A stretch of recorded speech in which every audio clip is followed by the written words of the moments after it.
This is Mission Control Houston. Welcome to today's ISS update for Wednesday, November 2nd, 2011. You're looking at a live view inside the International Space Station Flight Control Room here at the Johnson Space Center.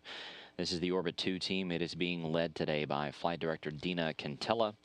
There are two Capcoms today. On the far left is veteran astronaut Shannon Lucid, and sitting beside her is Jeremy Hanton, also serving as today's Capcom and doing some training today.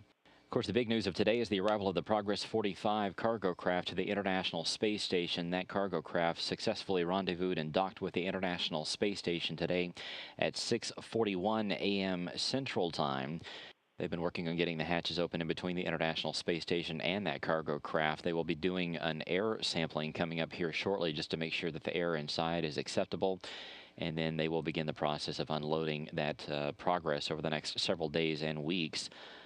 Taking out all of his 2.8 tons of supplies. That Progress brought up 1,653 pounds of propellant, 110 pounds of oxygen, 926 pounds of water, and 3,108 pounds of dry cargo. It will be attached to the station for the next several months, and then ultimately it will be packed full of trash and deorbited in the Earth's atmosphere, just like all the Progresses before it.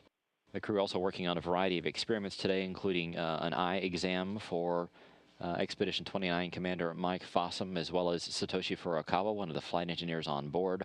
Sergei Volkov also busy in the Russian segment with his Progress work.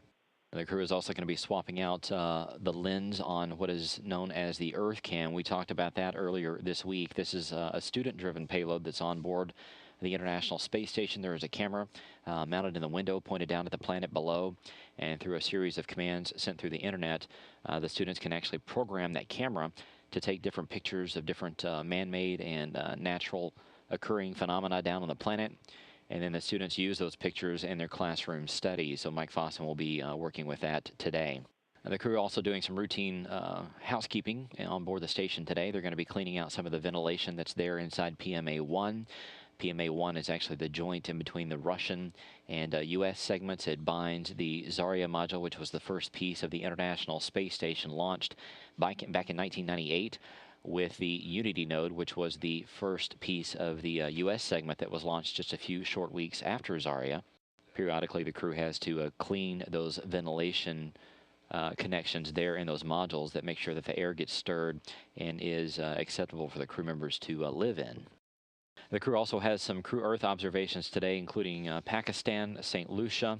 They'll also be flying over a volcano in Mexico. They'll also be passing over Wells Creek Impact Crater in Tennessee, and also an unusual chance for them to capture imagery of the Great Barrier Reef there off the coast of Australia. Typically, the crew is asleep during the daylight passes over Australia, but today they have a chance to actually gather some imagery of what will sure to be some spectacular photographs of that phenomena off the coast of Australia. Of course, for the latest information on the Expedition 29 crew to follow along as they get this Progress up and running, you can always log on to our website at www.nasa.gov.